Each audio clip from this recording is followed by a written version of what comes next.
What's up, guys? After carrying for literally hundreds of hours, we're finally going to take a closer look at the CRKT CEO. Stay tuned.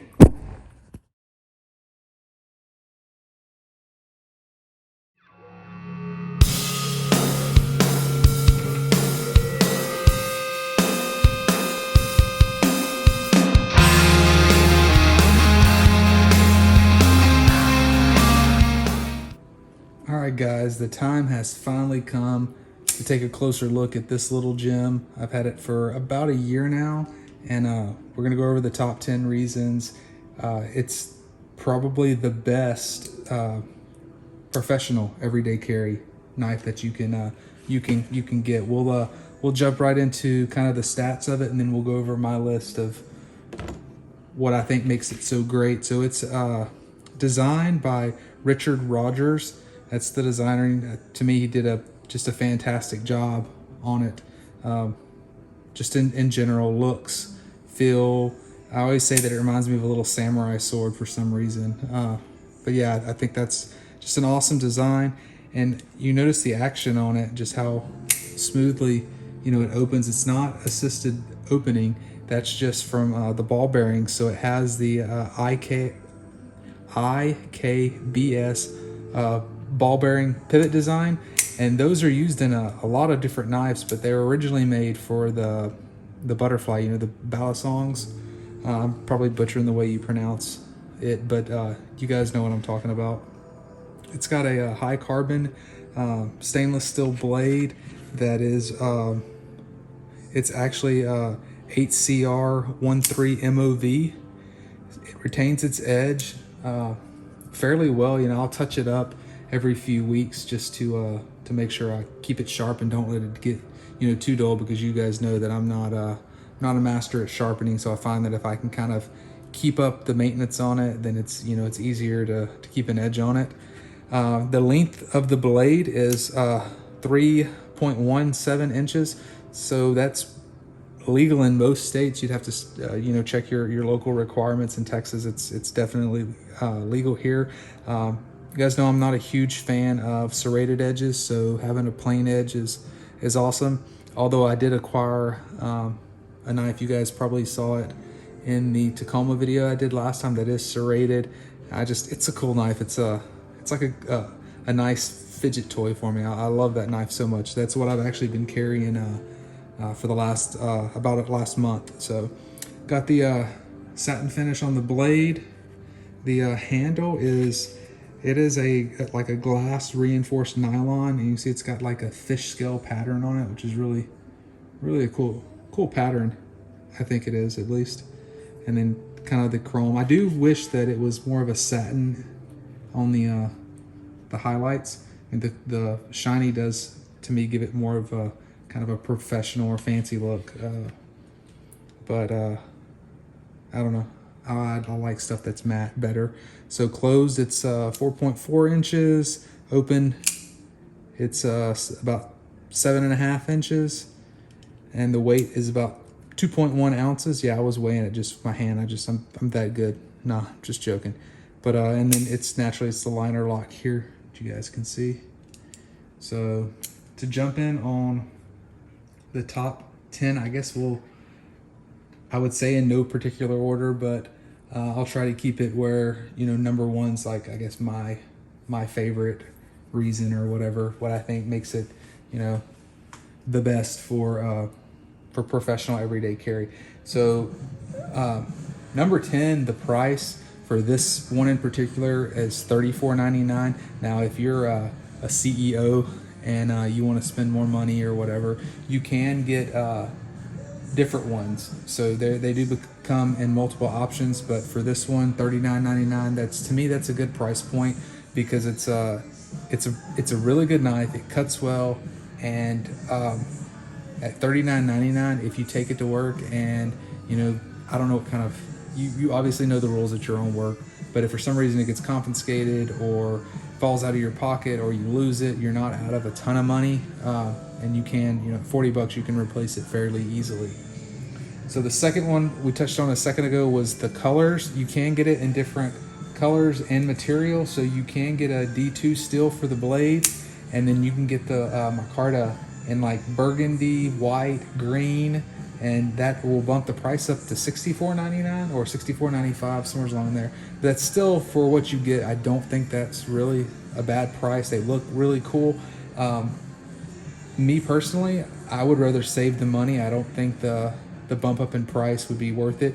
And then you can get like a green bamboo looking scales for the same $39.99. What I do think would be cool, I did see online that you can get copper scales custom made for it. That might be worth paying some extra money and getting the copper scales. I think that would look really cool and probably put on a real nice patina, just the way it is. You know, I mean, copper does that anyway, but being on the knife handle on a knife like this, I think that probably happened pretty fast. So the 7th reason, or 8th reason, I don't know where we're at, but I think it's 8, is the edge retention. So for just the stainless steel and the I drew a blank, so sorry. Oh, the 8CR13 MOV steel, it holds the edge really well. Like I said, every few weeks I'll touch it up on the Smiths here, and just use I'll use the fine ceramic, and it keeps it where to cut paper. So the 7th reason, the deep pocket clip. This thing just disappears in your pocket, and just the way it sets in, I guess maybe because of the edge, and then the deep pocket carry clip on top of that, it just disappears completely in your pocket. You just forget it's there. And it also goes into the weight. It's so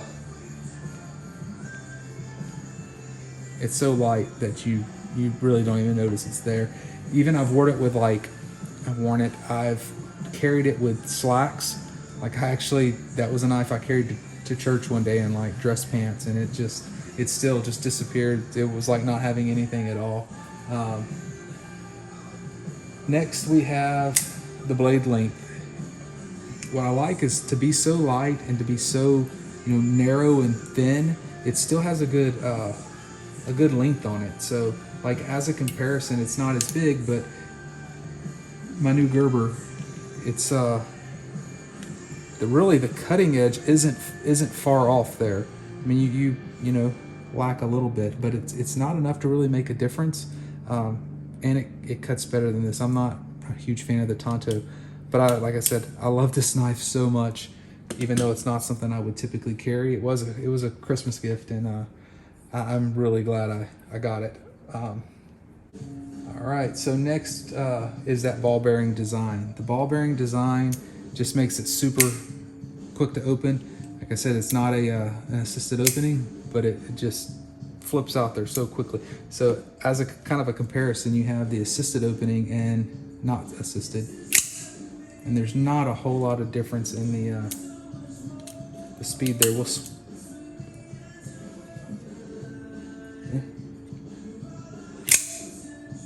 So not a whole lot of difference for being a non-assisted. All right, and that takes us to the thumb stud. I don't know how well you guys can see, it doesn't really protrude out too much, and that's a big thing for me when a knife is in my pocket.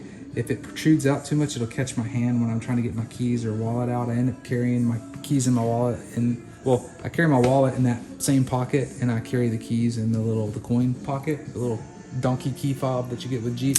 So just having the small one here, and it's very smooth and rounded, so it doesn't catch and cut any, and but it's still large enough that it's easy to access and get opened up. So you can see, much like the Gerber here, close that.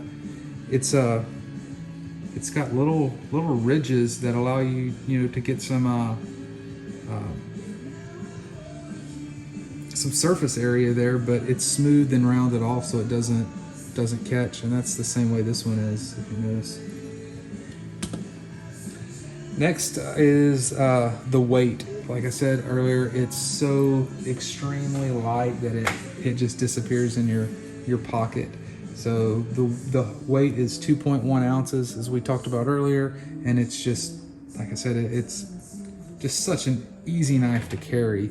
And to me, that's like a great thing, especially, in an environment where, there's people, maybe you're around people that aren't used to carrying knives or seeing people carry knives.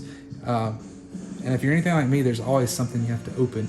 That's usually what I use, my knives for, is opening something. And next is the glass reinforced nylon scales. And I just think that's so perfect in a professional setting because it looks nice. It doesn't look like it's a $39.99 knife. It actually, to me, looks a little bit more expensive than that. It's got the cool fish pattern on it. I call it fish scale pattern. It's little circles.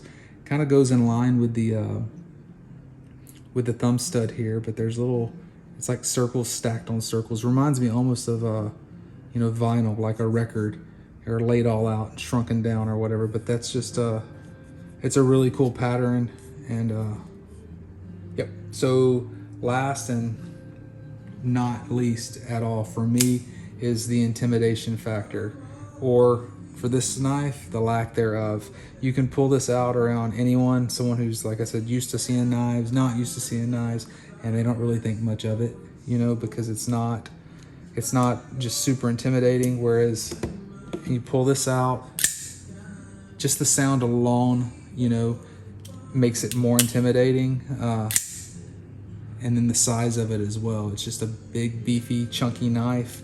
Whereas this one's, like I said before, more elegant, just flips open. It does give a little bit of a sound, but nothing overbearing. It's not intimidating. It just it's kind of unsuspecting. So yeah, this is a great buy if you're if you're in a professional setting, or even if you're not in a professional setting and you just want a knife to carry around town, or when you're dressed up and you don't want to carry something like that. Or really, I say professional setting, but this is a good all-around knife for pretty much any setting. So highly recommend it. Have a couple more videos coming down. We're gonna probably take a closer look at this one. This probably won't be a top 10, but we'll definitely take a closer look, because I've been carrying it a lot more. I've got another little Smith sharpening tool that I got that we'll get the camera out and try it. I had another video too. Oh, I've got another knife that I don't think I've gone over on camera anywhere yet, but it's a little bit of a higher dollar knife compared to what we've seen right here, and we'll go over that. It's nice. I haven't actually carried it yet, so I want to kind of carry it a little bit before I really give a review or anything of it. Maybe we'll do a quick unboxing and then I'll carry it and then either finish the video or release two separate videos. So not sure, kind of thinking out loud, I guess. I got it at the same time I got this one, and this one, my kids got me this one, and it's so fun to flick out that I've only carried this. So that video is gonna be coming too. So you guys, if you get a chance, check the channel out on Instagram. It's just Quick Gear Vids on Instagram. I'll try to post when the videos go live on YouTube.